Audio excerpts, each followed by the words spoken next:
We're going to talk about a state of emergency in the beautiful Italian city of Venice. Exceptional flooding from high tides, the worst in 50 years, leaving the tourist town basically underwater. And our James Longman is on the ground there. James, have you ever seen anything like this? Can you just tell us what the extent of the damage is?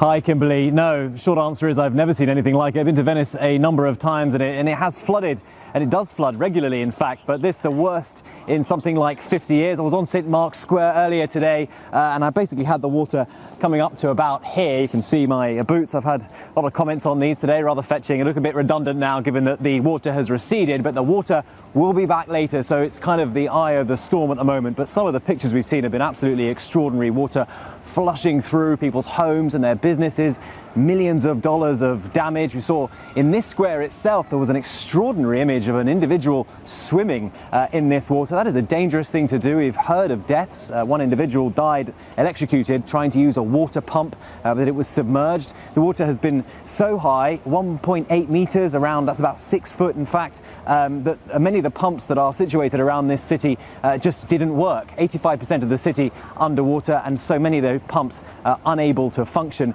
The danger is, with repeated flooding in a place like Venice, this beautiful, beautiful city, that the salt from the seawater starts to erode these buildings. You can see that's St. Mark's Basilica behind me. Beautiful, really, really famous building.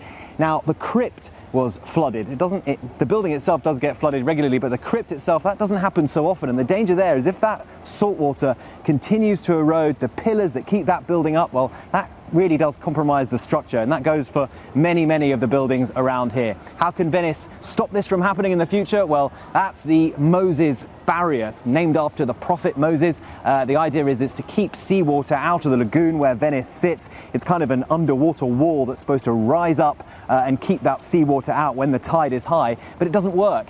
They built that back in 2003, where they started building it then, and it still doesn't function. So people in this city are angry, really, that all this talk and really that barrier hasn't functioned. I think about my own city of London. We have the Thames barrier. That works just fine. It's a similar sort of situation. So why can't they get that thing working? People point to corruption, apathy on the part of politicians. That's a problem across Italy. And so I think these images that we've been seeing in Venice are destined to continue year after year after year, as long as they don't get that Moses Barrier working. Kimberly? Yeah, James, it's surreal to see those buildings in that condition. The mayor says it's from climate change, and also I understand that Venice is sinking a little bit every single year. Yeah, look, the climate change argument is an interesting one. It's certainly true that global sea levels are rising, but Venice is built on stilts, and on under those stilts it's basically mud, and there are parts of this city that are sinking. You look at some of the buildings and they're kind of skew whiff, so the foundations aren't entirely there.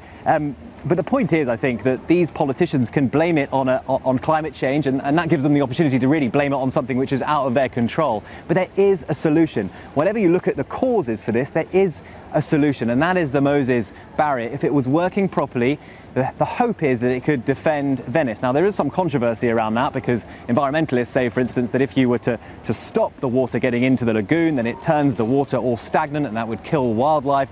It's also not 100% sure if it would entirely stop the tide. But if you just think about other barriers around the world, I mean, the Dutch have engineered around their country to stop water coming closer and closer to land. They've actually managed to take thousands and thousands of tons of earth and put that into the water in order to protect themselves. There are lots of parts of the world which are low-lying, and there are ways of defending yourself.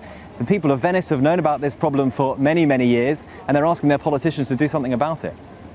All right, James Longman right there on the ground in Venice. Thank you for the updates. We appreciate it. Hi, everyone. George Stephanopoulos here. Thanks for checking out the ABC News YouTube channel. If you'd like to get more videos, show highlights, and watch live event coverage, click on the right over here to subscribe to our channel. And don't forget to download the ABC News app for breaking news alerts. Thanks for watching.